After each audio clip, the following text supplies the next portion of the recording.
स्वागत है दोस्तों आपका हमारे YouTube चैनल पर। हाथ से कभी बता के नहीं आते।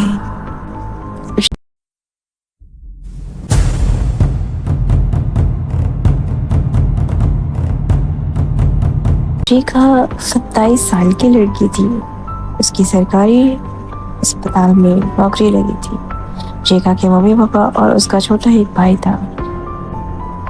उसकी नौकरी बहुत दूर थी और उसके पापा का एक्सीडेंट हुआ था, जिन्होंने अपनी टांगे खो दी थी। सारी घर की जिम्मेदारियां रेखा पर अब आ गई थी। अस्पताल शहर से बाहर था और उसकी इमारत काफी पुरानी थी, जिसे देखकर ही एक अजीब सी उदासी महसूस होती थी। उसकी पहली नाइट ड्यूटी थी और उसे अकेले ही इमरजेंसी वार्ड में रुकना था। रात के 2 बजे के करीब जब चारों तरफ सन्नाटा ही सन्नाटा था, उसे अच्छा अनुभव नहीं हो रहा था। उसे ऐसा लगा कि आसपास कोई है। फिर कुछ देर बाद उसके रूम के दरवाजे खटखटाने की आवाज़ आती है।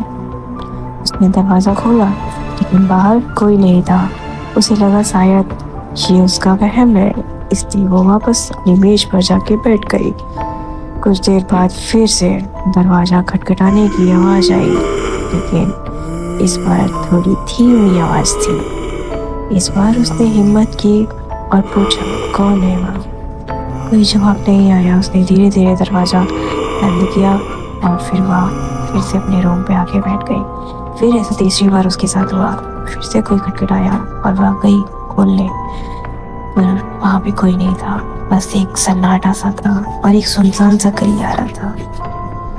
अचानक उसकी नज़र एक गलियारे के आखिरी छोर पर पड़ी, जहाँ एक छाया दिखी जो धीरे धीरे उसकी तरफ बढ़ रही थी।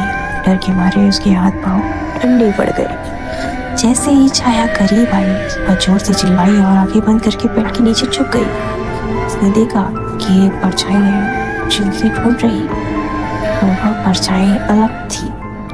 उसका सिर धड़ से अलग था, उसकी चेहरा जो अलग भाग रहा था और उसका धड़ अलग भाग रहा था। रेखा काफी डरी हुई बेड के नीचे छुपी थी। रेखा की हिम्मत जवाब दे गई और वह बेहोश हो गई।